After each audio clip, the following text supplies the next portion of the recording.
Today, I thought I'd be on my own tip, but look what we got here. It's a Biffy! Welcome to the tip. It's Tuesday. So, welcome back to the tip. It's Tuesday. That's what we do on Tuesdays. We receive a tip back with Ty's tip. Again, welcome back. Welcome to Ty's tip. Welcome back. Hey, welcome to Ty's tip on a Tuesday. Welcome to Ty's tip. It's a Tuesday. It's the young Biff. Back on the tip. He's been getting tip envy from Stevie. Got it. Okay, bar up. Today we're talking about overhead squat. It's Tuesday, it's a tip. It's time to talk about something. So we thought we'd talk about overhead squat. We've done a couple of different types of squat. And this is actually one of my favorite movements in CrossFit. I feel like it shows up everything. In some practices, they use it as sort of a way to find out any weaknesses in your chains and what. But you don't have to worry about that. Today we're just going to talk about the basics. Some Ty's tips on Tuesday on the overhead squat. Are you ready? Ready. Okay, Biffy's going to go overhead. He's got finger guns, which often means that he's ready for action. He's going to turn to the side because the first thing we're going to talk about is the frontal plane. So he's going to get the bar overhead. Okay, so straight away we can see how far back that bar is. Okay, we want to try and put it on top of his body. Okay, we want to try and get it in line with the crown of his beautiful hair, in line with the hip, in line with the ankle, in line with the knee. He's going to give us a rep or two. He's going to try his best to keep in as good a position as possible. Off you go, sir. We spoke about it last week with Stevie, this frontal plane story coming into play again. A nice way to play with that, put it down, sir. Okay. We want to try and avoid going forward and back to force the position. Okay, often we see that in the overhead squat. Just show us one Biff and just pause at your sort of alternative forward. Overhead, he's still a bit far back. He's going to bring it forward. He's going to go, and he's going to stop there. Okay, if I jump on this bar, okay, it's a bit naughty. If I go there and put pressure on that bar, stay down there. That's a little bit less dodgy over here. If I really put pressure, that bar's going nowhere. If he shifts back ever so slightly, I'm not going to hurt, I don't want to injure him, then it becomes a different story. That thing starts drifting all over the place. But if I stay right on top of his body and he really pushes up, he's in a strong position. Come out of there, big daddy. Ooh, sure. Clicks for the boy. Okay, turn around and face Joshy. So, frontal plane. Keep it down the middle of the body. Yeah, I'm tired. Yeah, turn your bar around. Pick it up. Stop complaining. Can't find good help anymore. No poofy backs. Okay. Bar above the head. We can talk about the wrist. Okay, so first thing he does is he holds the bar sort of with a straight wrist, which is a very common thing with CrossFit, especially with the beginner.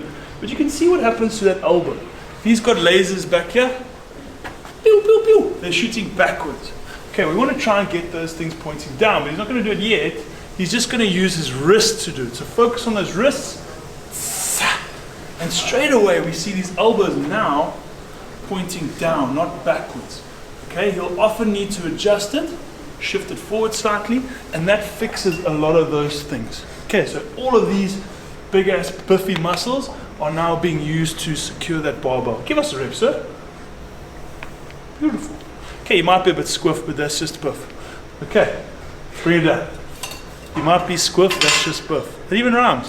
What a treat. He's working out. Hot in here. He's working out. Yes. Okay, cool. So those are the two main things I want to talk about in terms of sort of the performance side of that overhead squat. The next piece of the puzzle, we're going to talk about sort of the coaching side of things, and often we see people bring their grips a little bit closer on that overhead squat. That's not wrong, but a lot of people do that when they're not ready to do that. So Biff, can you show us that, please? Go overhead. Go to where you normally would go. Okay, so that's sort of where he normally would go, and then I'm going to ask him to come a bit closer.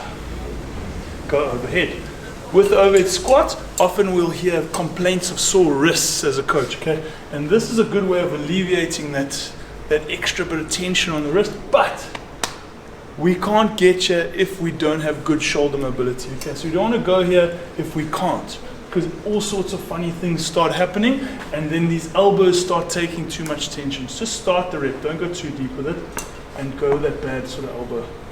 And if you see from the front, all sorts of weird things start bending. We don't want that. So bring the hands closer for some sort of relief of that wrist tension. However, don't do that if you can't handle the position. Yeah? Yeah. Yeah. Okay, pop it over. Whew, it is warm today. It is just some things are happening. Next thing, we're going to talk about forcing depth. Okay, so I want you to do a bit of a train wreck overhead squat, all things, toes, heels, all that sort of stuff. As a coach, how many times have you seen something like that happen? Okay, onto the toes, elbows bending, sort of an alien thing again. We want to get to the best position as possible. Okay, so when it comes to that overhead squat, don't worry about the weight, worry about the position. Okay, go to halfway. So he's gonna go, hold there. He's gonna pause there, that's still a pretty strong position, and he's working pretty hard. Now, once he's got that under wraps, he can do that, he can go a little bit lower. That's all he's got. Okay, then he starts shifting and doing weird things. Then we can correct him. Boom, boom, get back. Go a little bit lower.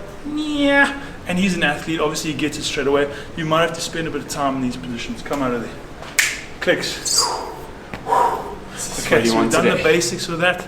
We're gonna help him increase that position even better, improve that position. Grab your rubber band.